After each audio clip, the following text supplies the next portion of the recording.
하나님 제게 참 두려운 게 많습니다. 잘 모르는 것도 너무 많습니다. 부끄러운 일은 헤아릴 수도 없고 지치고 힘든 때에도 그때도 의연한 척해야 할 때도 있습니다.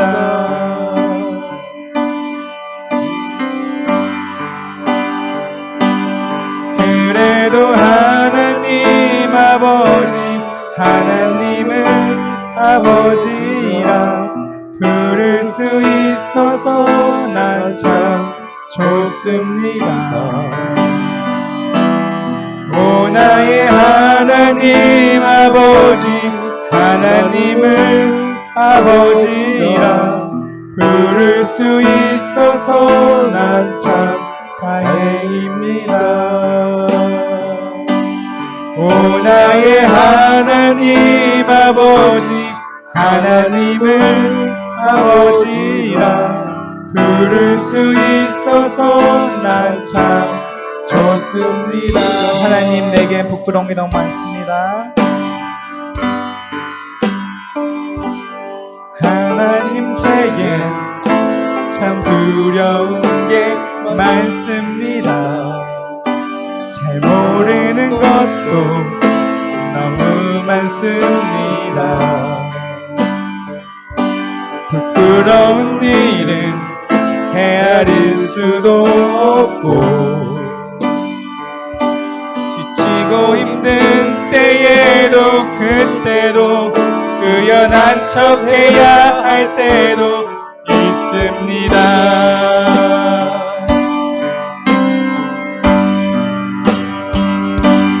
그래도 하나님 아버지 하나님을 아버지라 부를 수 있어서 난 참 좋습니다. 오 나의 하나님 아버지 하나님을 아버지라 부를 수 있어서 난 참 다행입니다.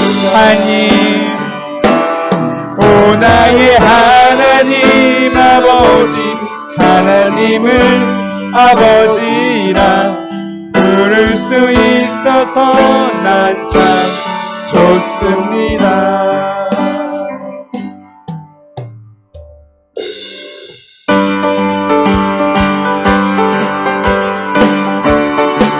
아름다운 이야기가 있습니다. 아름다운 이야기가 있네. 구세주의 사랑 이야기. 영광스러운 천국 떠난 사람 나와 같은 죄인 구하려. 주님의 그 사랑은 정말 놀랍네 놀랍네 놀랍네. 주님의 그 사랑은 정말 놀랍네.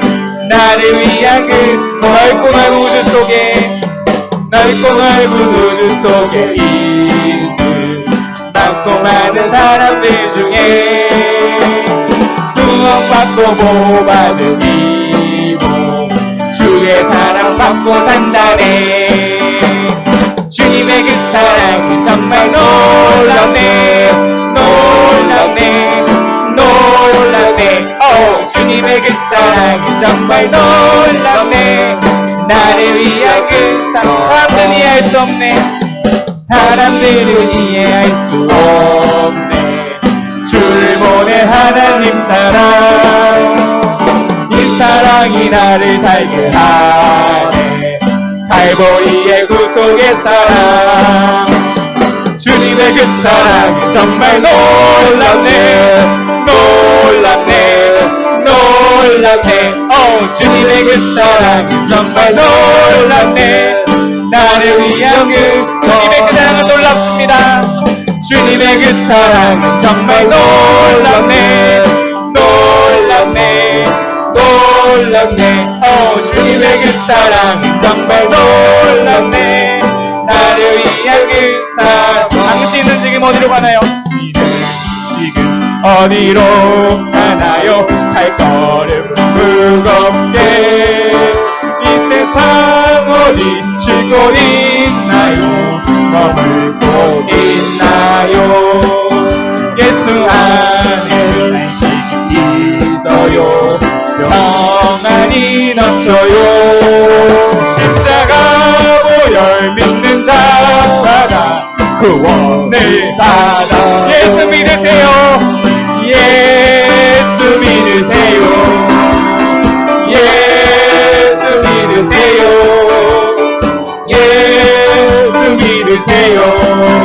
예수 믿으. 당신은 오늘 누굴 만났나요? 위로받았나요? 이 세상 누가 나를 대신하여 목숨 버렸나요? 고통의 멍에 벗어버리세요. 예수 이름으로 마음 문 열고 주님 맞으세요. 기쁨이 넘쳐. 예수 믿으세요. 예수 믿으세요. 예수 믿으세요. 예수 믿으세요. 예수 믿으세요. 예수를 믿고 새롭게 되니 기쁨이 넘쳐요. 어둠 거치고 새날이 되니 행복이 넘쳐요. 이전에 얻으니 찬송이 넘쳐요. 샘솟는 기쁨 전해주어요. 예수 이름 우리 크게 외쳐볼까요? 예수 믿으세요. 예수 믿으세요. 예수 믿으세요. 예수 믿으세요. 예수 한 번 더 하겠습니다. 예수 믿으세요. 예수 믿으세요. 예수 믿으세요. 예수 믿으세요. 예수 주님의 그 사랑은 정말 놀랍네. 주님의 그 사랑은 정말 놀랍네. 놀랍네. 놀랍네. 주님의 그 사랑은 정말 놀랍네. 나를 위한 그 주님의 그 사랑은 놀랍습니다. 주님의 그 사랑은 정말 놀랍네. 놀랍네. 놀랍네. 주님의 그 사랑은 정말 놀랍네. 나를 위한 그 사랑. 예수 믿으세요. 예수 믿으세요. 예수 믿으세요. 예수 우리 한 번 더 고백하겠습니다. 주님, 우리가 이렇게 고백하길 소망합니다. 예수 믿으세요. 예수 믿으세요. 예수 믿으세요. 예수 믿으세요. 주님, 우리가 세상에 고백하길 소망합니다. 예수 믿으세요. 아멘.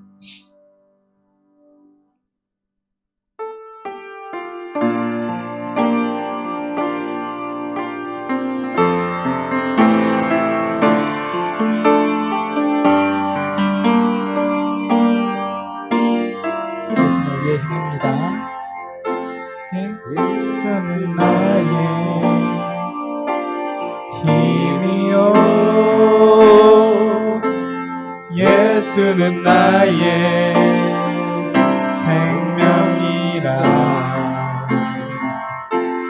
예수는 나의 참 기쁨 참 소망. 예수는 나의 예수는 나의 힘이요 예수는 나의 생명이라 예수는 나의 참 기쁨 참 소망 예수는 나의 꿈이라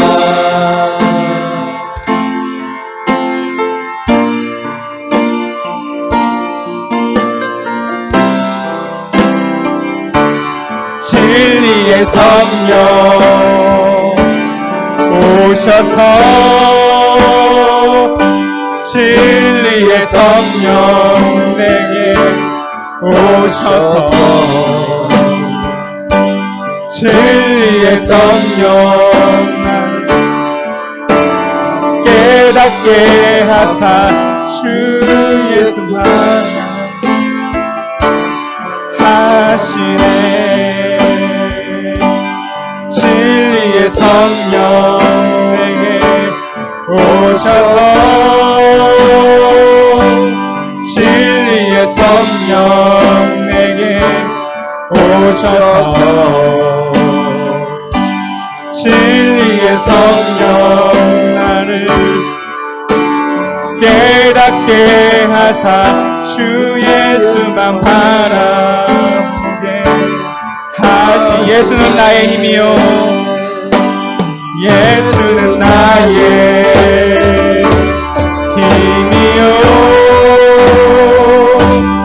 예수는 나의 생명이라 예수는 나의 참 기쁨 참 소망 예수는 나의 꿈이 예수는 나의 힘이요 예수는 나의 힘이요 예수는 나의 생명이라 예수는 나의 참 기쁨 참 소망 예수는 나의 꿈이라 우리 마지막으로 해보겠습니다. 예수는 나의 힘이요 예수는 나의 생명이라 예수는 나의 참 기쁨 참 소망 예수는 나의 꿈이라 주님이 우리의 생명이시고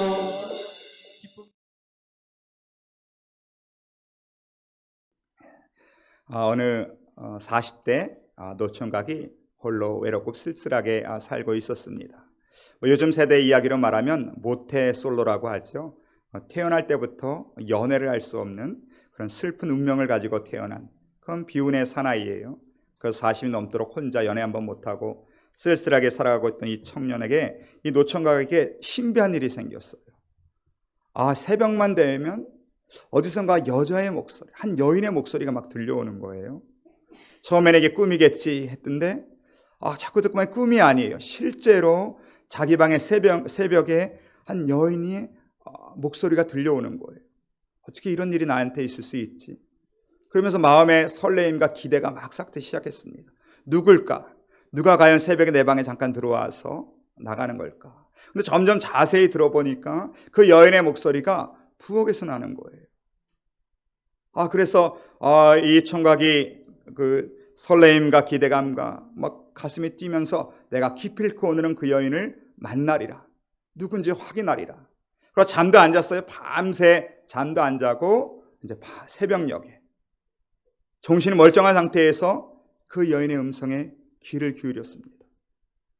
여인이 이렇게 얘기하는 거예요. 취사가 완료되었습니다.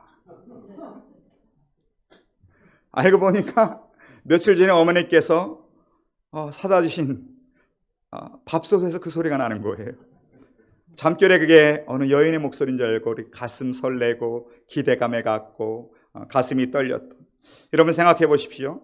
전기밥통에서 나오는 소리를 가지고도 가슴 떨리고 설레였다면 정말 우리가 사랑하는 주님의 음성을 듣고 주님의 임재를 우리가 체험한다면 얼마나 감동과 감격이 있겠습니까?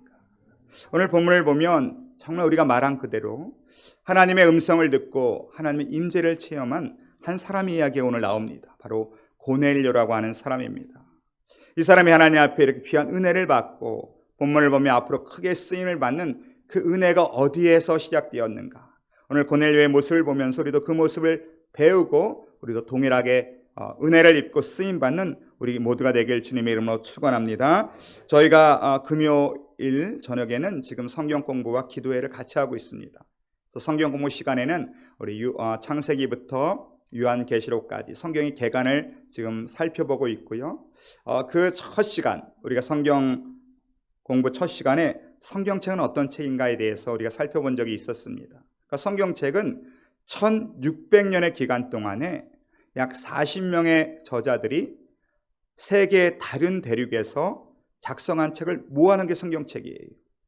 1600년이라는 그 어마어마하게 긴 시간 동안에 40명의 다른 저자들, 그 가운데는 왕도 있었고 학자도 있었고 어부도 있었고 목자도 있었고 의사도 있었어요.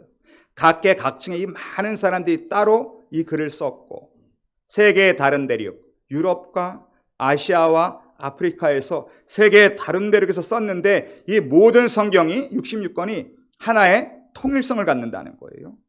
하나의 주제를 갖고 쓰여졌다는 것이죠. 그 주제가 바로 뭐냐 하면 예수 그리스도입니다. 오직 예수 그리스도, 구약에는 앞으로 오실 예수 그리스도에 대해서, 사복음서는 우리와 함께 하시는 예수님에 대해서, 다른 모든 성경은 이제 다시 오실 예수님에 대해서 쓰여졌다는 거예요. 그러니까 결국 성경 66권 모든 성경은 하나의 주제, 오직 예수입니다. 이걸로 쓰여졌으니까 우리가 지금 말씀을 나누는 사도행전도 마찬가지예요. 사도행전을 보면 큰 교회의 부흥도 있고 기적도 있고 능력도 있지만 그게 사도행전의 이야기가 아니에요. 사도행전도 철저하게 예수님의 얘기를 지금 우리에게 전하고 있습니다. 예수님께서 말씀하신, 우리에게 마치 유언처럼 주신 대사명, 지상명령, 사도행전 1장 8절에 오직 성령이 너에게 마시면 너희가 권능을 받고 예루살렘과 온 유대와 사마리아와 땅끝까지 이르러 내 증인이 되리라.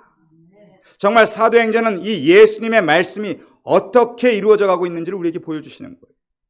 여러분, 교회가 어떻게 처음 시작됐습니까? 다락방에서 120명의 성도들이 기도할 때 성령이 임하면서 교회가 시작됐어요. 예루살렘에 교회가 탄생했습니다. 예루살렘에 복음화가 시작됐어요. 그 교회가 하루에 3,000명, 5,000명씩 불어나기 시작했습니다. 온 유대에 복음이 전해지기 시작했어요. 예루살렘과 온 유대와, 그리고 그 다음에 어디입니까? 사마리아. 사마리아 어떻게 복음화가 됐습니까? 빌리 집사님이 피난을 가시다가 사마리아 지역을 전도할 때 거기가 성령의 역사로 복음화가 되지 않았습니까? 지난주에 우리는 베드로 사도가 룻다와 욥바를 다니시면서 죽은 자를 살리고 아픈 자를 고치면서 그 땅이 다 사마리아 땅입니다. 다 복음화가 되는 것을 우리가 살펴보았습니다. 예루살렘과 온 유대와 사마리아까지 지금 복음화가 돼가고 있다는 것을 우리에게 보여주세요. 그럼 마지막 남은 것이 어디입니까? 땅끝입니다. 오늘 사도행전 10장의 중요한 이유는 땅끝의 복음화가 여기서부터 시작되는 거예요. 그럼 땅끝이란 말에는 여러 가지 의미가 있어요. 한 4가지 정도의 땅끝이 있습니다. 첫 번째 땅끝은 공간적인 땅끝이 있어요. 공간적으로의 땅끝은 어디입니까? 우리의 발걸음이 미치지 못하는 곳. 아프리카의 초원이나 아마존의 밀림 같은 정말 우리가 가기 힘든 곳이 땅끝입니다. 공간적인 의미죠.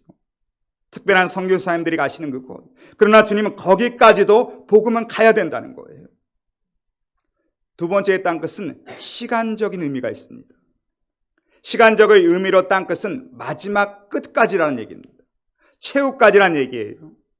복음을 전할 때 마지막 끝까지 최후까지 언제까지? 주님이 다시 오실 때까지 복음을 전해야 된다는 거예요.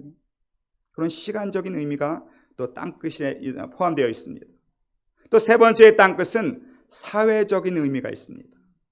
사회적인 의미의 땅끝이라는 것은 아무도 가지 않는 곳, 소외되고 외면되고 버림받고 그늘지고 어두운 곳, 사람들이 가기 싫어하는 그곳, 그것이 사회적인 땅끝이에요.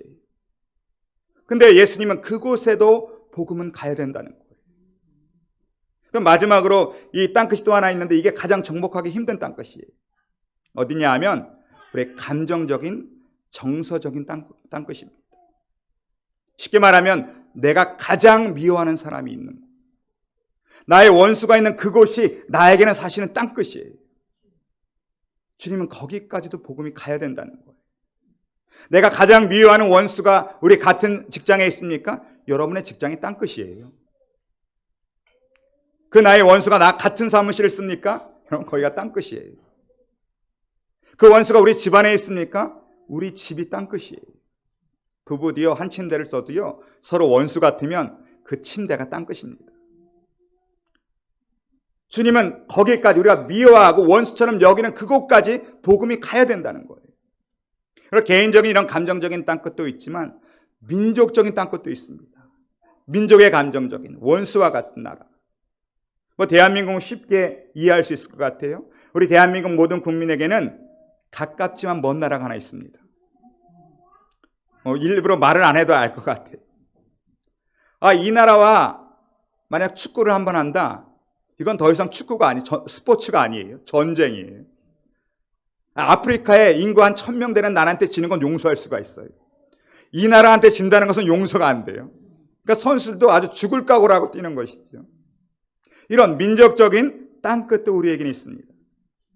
과거에 하나님은 요나라는 선지자를 통하여서 그에게 말씀하시기를 너는 아스로 니느웨에 가서 너가 40일이 지나면 이 땅이 망한다라고 이야기를 하라는 거예요. 이 아스루, 그의 수도 니느웨는 이스라엘 민족의 원수입니다. 매번 쳐들어와서 침략을 하고 뺏어가고 결국은 아스루에게 북이스라엘이 망해버립니다. 그러니까 감정적으로 너무나 민족적으로 이 원수 같은 나라가 아스루예요. 그런데 하나님이 거기 가서 40일 있으면 너희 망한다라고 외치라는 거예요. 얼마나 기분 좋은 얘기입니까? 저 같으면 그냥 그 순간 달려가서 그냥 가서 너네 이제 40일 지나면 망한다, 이걸 외칠 것 같은데 요나 선지자 가만히 생각해 보니까 이상한 거예요. 정말 하나님께서 그 나라를 망하게 하시려면 조용히 냅뒀다가 죄를 막 가득지게 놔뒀다가 40일 있다 폭삭 망하게 하면 될 텐데 왜 나보러 가서 40일 전부터 이야기하라고 그랬지? 요나 선지자 깨닫기를 내가 그렇게 이야기하면 심장 약한 사람들이 좀 있을 거 아닙니까? 그 사람들이 듣고 겁나서 회개하면 하나님께서 저기 봐라 몇 명 회개한다, 용서하자 이러실까 봐 요나 선지자가 안 간 거예요. 아주 반대로 다시스로 가버리지 않았습니까? 도저히 용서할 수가 없는 거예요. 정말 힘든 땅끝은요, 우리 감정적인 원수가 있는 곳입니다. 예수님 당시에도 이러한 민족적인 감정적인 땅끝이 있어요. 그게 바로 로마입니다. 로마의 지배를 받고 있었어요. 로마에서 해방되는 것이 그들의 온전한 소원입니다. 그런데 오늘 사도행전 10장에 보면 이 로마의 백부장이라는 고넬료를 통하여서 로마의 복음이 전파되는, 복음의 시작을 알리는 그런 역사가 우리에게 나타난다는 것입니다. 이 고넬료는 마치 마증물과 같은 사람이에요. 그럼 마증물이 뭔지 아시죠? 옛날에 우리가 우물에서 펌프질을 할 때 그냥 손잡이를 펌프하면 물이 안 나와요. 그러기 위해서는 먼저 물 한 바가지를 붓지 않습니까? 그 물 한 바가지를 부어야 그게 마중물이 되어서 맑고 많은 물들이 계속 올라온다는 거예요. 하나님은 고넬료를 마중물같이 쓰신다는 거예요. 이 고넬료를 통하여서 이제 로마의 복음화가 되는, 그를 통하여서 땅끝이라고 여겨졌던 그 땅에도 복음이 들어가는 그러한 은혜와 사명을 받은 사람이 고넬료라는 사람입니다. 난 여러분이 마치 마중물처럼 고넬료처럼 여러분을 통하여서 많은 사람들이 복을 받고 복음을 누리는 그런 은혜가 있기를 주님의 이름으로 축원합니다. 이제 어떤 사람이었기에 하나님께서 이를 쓰셨나? 우리 1절 한번 읽어볼까요? 다 같이 1절 시작.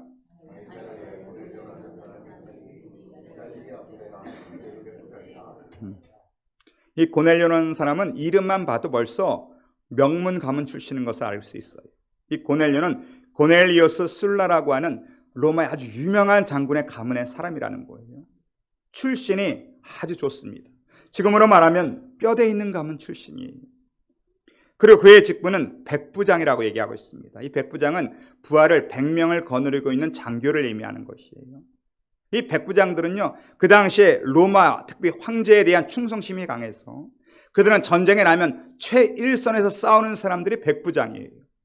로마가 세계를 통일하는데 가장 강력하게 역할을 했던 분들이 백부장들입니다. 이 사람들이 최일선에서 죽음을 각오하고 로마와 황제를 위해 싸웠기 때문에 로마가 세계를 통일하는 일을 할 수 있었다는 것이죠. 그러니까 백부장하면 그 당시에 황제와 로마에 대한 충성심이 가장 큰 사람, 죽음을 각오하는 사람들이. 특별히 어디에 백부장입니까? 가이사랴. 이건 유대 지역에 있는 한 도시, 항구 도시 이름인데, 이 가이사랴에는 당시 로마가 유대를 다스리기 위해서 총독을 파견했는데 총독이 주재하는 곳이 가이사랴예요. 또 당시에 이 중동 모든 지역을 다스리는 사령부가 있는 것도 가이사랴예요. 그러니까 가이사랴는 로마에서 중요한 도시인데 거기에 파견된 백부장이라고 하면 대단한 사람입니다. 엘리트 중에 엘리트이고 장교 중에 장교입니다. 로마에 대한 또 황제에 대한 충성심이 아주 투철해야 그곳에 갈 수 있습니다. 황제에게 목숨을 바치겠다는 각오고 선서를 해야 그곳에 갈 수 있는 거예요. 그런데 여러분 2절을 보면 그가 경건하여 온 집안과 더불어 하나님을 경외하며. 원래 이 백부장은 로마 황제를 경외해야 되는 사람이에요. 로마 황제를 섬기고 그를 위해서 죽을 각오를 하는 사람이 백부장입니다. 그런데 놀랍게도 2절에 보면 이 사람이 유대 땅에 와서 바뀌어버렸어요. 하나님을 경외하기 시작했습니다. 유대 땅에 와보니까 유대 백성을 통하여 만난 하나님이 정말 유일하신 참 하나님을 믿고 그가 변해버렸어요. 이 말은 무슨 말입니까? 로마 황제를 배신했다는 거예요. 황제만을 섬기고 황제만을 위해서 목숨을 바치겠다고 약속한 그 약속을 어겼다는 거예요. 만약 이것이 알려지면 그는 모든 것을 빼앗기고 심지어 죽을 수도 있습니다. 특별히 하나님을 경외했다 이 말에는 그들의 절기의 제사에 참여했다는 얘기입니다. 그럼 로마의 백부장이 그 절기, 유대인의 절기에 참석을 해보십시오. 금방 알지 않겠습니까? 이 고넬료에게는 용기가 있었어요. 참 하나님을 섬기는 믿음의 용기가 있었다는 거예요. 모든 것을 버릴 그런 용기가 있었는데 더 놀라운 것은 그 혼자 하나님을 경외한 것이 아니라 온 집안과 더불어 하나님을 경외했다. 온 집안이 예수 믿는 것도 쉬운 일 아닙니다. 고넬료가 하나님 믿겠다고 할 때 집안 사람들이 가만히 있었을까요? 아니, 아내가 극구 말렸을 거예요. 당신 미쳤냐고. 이거 발각되면 당신만 죽는 게 아니라 우리 집안 사람이 다 죽는다고. 왜 여태까지 쌓아놓은 그 모든 것을 한순간에 다 버리려고 하냐고. 아내도 말렸을 거고 자녀들도 말렸을 거예요. 죽으려면 아버지만 죽지 왜 우리까지 끌어들이냐고. 우리의 미래가 다 아버지 때문에 다 사라지게 생겼다. 놀라운 것은 온 가족이 하나님을 믿었다 정도가 아니라 온 가족이 하나님을 경외했다는 거예요. 본문을 보면 종들까지도 경외했다는 거예요. 그러면 이 고넬료의 신앙이 얼마나 대단한 신앙인지 우리가 알 수가 있습니다. 어떤 사람은요, 자기 신앙도 간수를 못하는 사람이 있어요. 어떤 사람은 간신히 자기 신앙만 지키는 사람이 있고요. 어떤 사람은 남에게까지 영향력을 미치는 믿음의 사람이 있습니다. 오늘 고넬료와 같은 사람이 그 사람이죠. 자기 믿음뿐만 아니라 나로 인해서 내 집안이, 내 이웃이, 내 친구가 다 예수를 믿게 할 수 있는 영향력이 있는 사람이에요. 그것이 어디서 나옵니까? 그의 삶에서 나온다는 거예요. 오늘 성경은 그가 어떠한 사람이냐고 말씀하시는데 백성을 많이 구제하고 하나님께 항상 기도하는 사람이라. 하나님을 경외한다는 것이 이런 뜻입니다. 첫 번째는 백성을 많이 구제한다는 거예요. 저는 사도행전 말씀을 보면서 놀라운 것은 구제라는 단어가 엄청 많이 나온다는 거예요. 성경에서 사도행전에서 구제라는 단어가 가장 많이 나옵니다. 하나님을 경외한다는 것은 구제를 빼면 안 된다는 거예요. 왜 그렇습니까? 구제는 사람을 사랑하는 통로입니다. 신앙은 하나님 사랑이고 이웃 사랑이에요. 이게 다예요. 기도가 하나님을 만나는 통로라면 구제는 사람을 만나는 통로입니다. 야고보서 1장 27절에 하나님 아버지 앞에서 정결하고 더러움이 없는 경건은 곧 고아와 과부를 그 환난 중에 돌보고 또 자기를 지켜 세속에 물들지 아니하는 그것이니라. 참된 경건, 하나님이 기뻐하시는 구제는 고아와 과부를 그 환난 중에서 돌본다는 거예요. 이 돌본다는 의미는 두 가지가 있어요. 내가 그 사람을, 그 연약하고 불쌍한 사람을 보면 마음에 긍휼한 마음이 들어야 돼요. 그런데 마음에서 끝나는 게 아니라 내 손을 통하여 행동으로 나타내는 것까지 하는 게 진짜 구제라는 거예요. 그러니까 구제에는 두 가지가 다 있어야 돼요. 마음이 담겨져야 되고 그 마음이 행동으로 나타날 때 그게 구제란 말이에요. 하나만 있어서는 안 돼요. 마음은 있는데 내가 안 해. 그것도 하나님 기뻐하시는 구제가 아니에요. 어떠한 사람은 마음이 없는데 구제하는 사람도 있어요. 그죠? 마음이 없는데 구제하는 사람들 어떤 사람들입니까? 자기의 의의를 나타내고 사람들에게 칭찬받고 싶어서 수많은 구제 헌금을 하지만 마음이 없는 구제는 하나님께서 인정 안 하신다는 거예요. 사진 찍고 싶어서 하는 구제, 신문에 나가고 싶어서 하는 구제, 그러한 구제를 하나님께서 기뻐하지 않는다는 것이죠. 하나님, 근데 이 고넬료는 참된 구제를 하는 사람. 사람을 보면 불쌍히 여기는 긍휼의 마음도 있고 자기가 긍휼의 마음을 가지고 선수 행동으로 옮기는 참된 구제를 하는 사람입니다. 또 한 가지 특징은 하나님께 항상 기도하는 사람. 기도하는 것도 쉽지 않은데요. 항상 기도하는 건 더 쉽지 않습니다. 항상이라는 것은 시간을 정해놓고 기도한다는 거예요. 유대인들은 하루에 3번 기도했죠. 지금 우리 시간으로 말하면 오전 9시, 하루의 일과를 시작하는 9시에 기도를 했습니다. 12시에 가장 바쁠 때 기도를 했습니다. 그리고 오후 3시에 하루 일과를 마무리할 때 3번 기도했습니다. 항상 기도했다는, 어디든지 무엇을 하든지 이 시간을 놓치지 않고 기도했다는 거예요. 그런데 이 고넬료도 그들과 함께 기도했다는 거예요. 그렇게 항상 기도할 때, 슬플 때나 기쁠 때나 문제가 있을 때나 없을 때나 바쁠 때나 바쁘지 않을 때나 항상 기도한 사람. 그런데 3절에 보니까 하루는 그렇게 항상 기도하는 가운데 제 9시쯤 되어 환상 중에 밝히 보매 하나님의 사자가 들어와 이르되 고넬료야 하니. 그렇게 항상 기도하다 보니까 어느 은혜가 임해요? 하나님을 만나는 은혜가 임했습니다. 나는 여러분이 기도 중에 하나님을 만나길 주님으로 축원합니다. 그러려면 그럼 기도해야 돼요. 시간을 정해놓고 기도하십시오. 아까도 말씀드렸지만 구제가 사람을 만나는 통로라면 기도는 하나님을 만나는 통로예요. 그것도 시간을 정해놓고 하는 기도는 설레이고 기쁩니다. 하나님과 약속을 하고 그 시간에 만나야 하면 하나님도 기다리고 계십니다. 그 시간에 기도하기로 했으니까 기도하겠지. 그럼 시간을 정해놓고 기도한다는 건 참 중요해요. 예전에는 남녀간에 교제하려면 펜팔이라는 걸 했잖아요. 펜팔.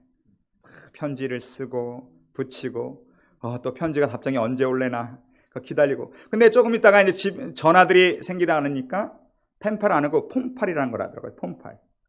전화번호를 받아서 서로 시간이 되면 전화를 하는 거예요. 그렇죠? 핸드폰이 없으니까. 저도 고등학교 때 친구 하나가 자기 사촌동생, 울산에 사는 사촌동생의 전화번호를 주고 교제를 해보라고 해서 전화를 했어요. 몇 번 통화를 했습니다. 근데 이 친구가 저를 너무 칭찬하는 거예요. 진짜 오빠 해가면서 오빠랑 통화를 하니까 친오빠 같다고. 오빠 목소리가 너무 좋다고. 오빠 만나고 싶다고. 그래서 결정적으로 저에게 그렇게 얘기를 하는 거예요. 사진을 좀 보내달라고. 오빠 사진을 수첩에 지갑에 넣고 다니고 싶다고. 그때 사진을 보내지 말았어야 되는데. 사진을 보냈기 때문에 사모랑 결혼하는 이 은혜가 있었습니다.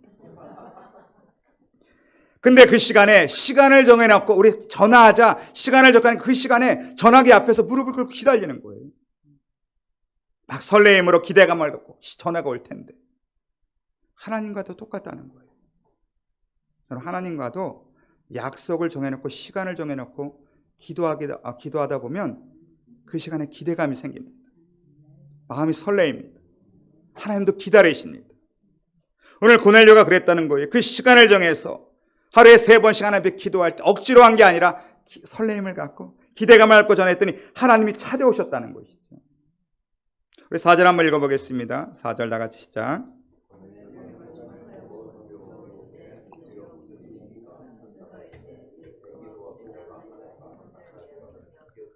교수님, 오늘 그 천사가 말씀하실 때 놀라운 말씀을 하시죠. 너의 기도와 구제가 하나님 앞에 상달되어 기억하신 바 되었다. 그럼 어떤 기도는 하나님 앞에 상달되고 기억되지만 어떤 기도는 하나님께 상달되지 않고 기억되지도 않습니다. 어떤 구제는 하나님 앞에 상달이 되고 하나님께서 기억하시지만 어떤 구제는 하나님 앞에 상달도 되지 않고 기억되지도 않다는 것입니다. 아까도 말씀드렸지만 이 구제라는 것, 사람의 영혼을 사랑하지 않는 구제는 하나님께서 받지를 않으시기 때문에 상달되지 않고 기억되지도 않는다는 거예요. 마태복음 6장 2절에 그러므로 구제할 때 외식하는 자가 사람에게서 영광을 받으려고 회당과 거리에 사는 것 같이 너희 앞에 나팔을 불지 말라. 진실로 너희에게 이르노니 그들은 자기 상을 이미 받았느니라. 사람의 칭찬을 받으려고 하는 구제를 하나님께서 받지 않으신다는 거예요. 자기를 과시하고 자기를 나타내려고 하는 긍휼의 마음이 없는 기도는 하나님께서 받지 않으시는, 상달되지도 않고 기억되지도 않는다는 것이에요. 그런데 놀랍게도 하나님께 상달되는 구제를 하는 사람들의 기도는 하나님께서 받으십니다. 왜냐하면 영혼을 사랑하는 마음에 있어서 하는 기도는, 여러분, 그 기도가 자기 유익만을 위한 기도일까요? 구제가 없으면 모든 기도는 자기 중심적, 자기 이익만을 위한 기도입니다. 구제의 마음이 있는 기도는 그 구제 안에, 그 기도 안에 영혼을 사랑하기 때문에 하나님이 기뻐하세요. 구제가 있는 그러한 기도는 하나님께 상달이 되고 하나님께서 그 기도를 기억하신다는 것입니다. 고넬료가 그런 사람이 얼마나 훌륭합니까? 그렇죠? 자기의 목숨을 걸고 용기를 내어 하나님을 신뢰하고 온 가족이 함께 하나님을 경외하며 경건하며 하나님 앞에, 사람들 앞에 칭찬받는 사람이었다는 거예요. 이 완벽한 고넬료와 같지만 그러나 하나님은 그에게 한 가지 문제가 있음을 말씀해 주십니다. 그게 뭐냐면 그에게도 부족하고 필요한 게 있다는 거예요. 그게 바로 십자가라는 겁니다. 아무리 경건한 것 같고 아무리 대단한 것 같아도요, 십자가 없이는 구원을 받을 수가 없습니다. 5절부터 8절 다시 한번 읽겠습니다. 다 같이 시작.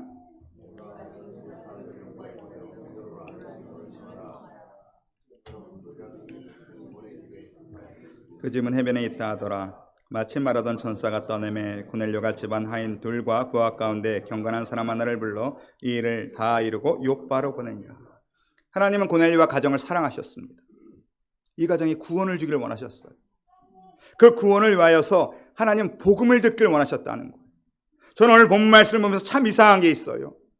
하나님이 정말 이 가정을 사랑하시고 복음을 주길 원하시면 천사를 통해서 하시지. 하나님의 천사가 말씀하시면 얼마나 대단합니까? 그죠? 하나님의 천사가 나타나서 복음을 말씀하신다면 얼마나 사람들이 깊이 깨닫겠습니까? 그런데 하나님은 천사를 통해서 복음을 전하시지 않는다는 거예요. 연약하지만 베드로를 통해서 복음 전하기를 원하신다는 거예요. 하나님은 복음을 전하는 것을 천사에게 맡기지 않고 그 완벽하고 훌륭하고 위대한 천사에게 맡기지 않고 복음을 전하는 사명을 누구에게 맡겼습니까? 우리에게 맡기셨다는 거예요.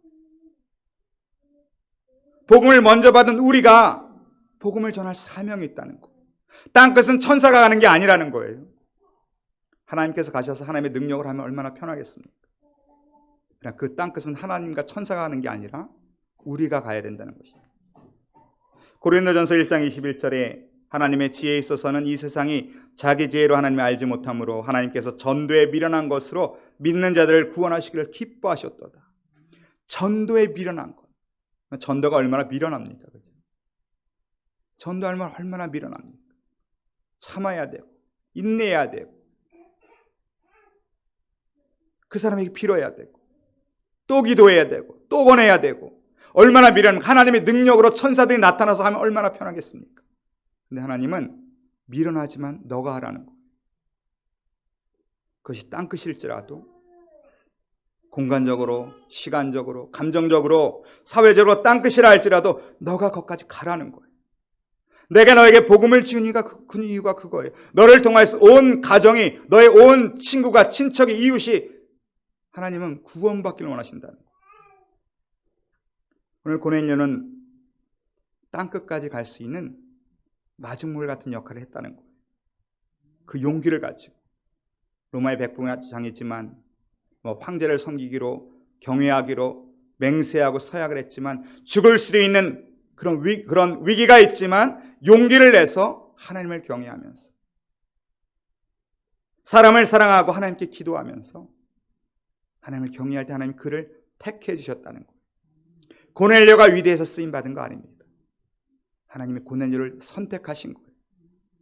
그를 통해 일하신 거예요. 하나님이 여러분을 통하여 일하실 줄로 믿습니다. 하나님이 우리 교회를 통해 일하실 줄로 믿습니다. 우리가 대단한 것이 아니라 우리를 불쌍히 여기서 마중물처럼 내가 너를 마중물처럼 쓰겠다는 거예요. 너를 통해서 모든 사람이 복을 받을 것이다. 너를 통해 많은 사람들이 복음을 받을 것이다. 그런 역사가 우리 가운데 임할 길을 주님으로 축원합니다. 기도하겠습니다.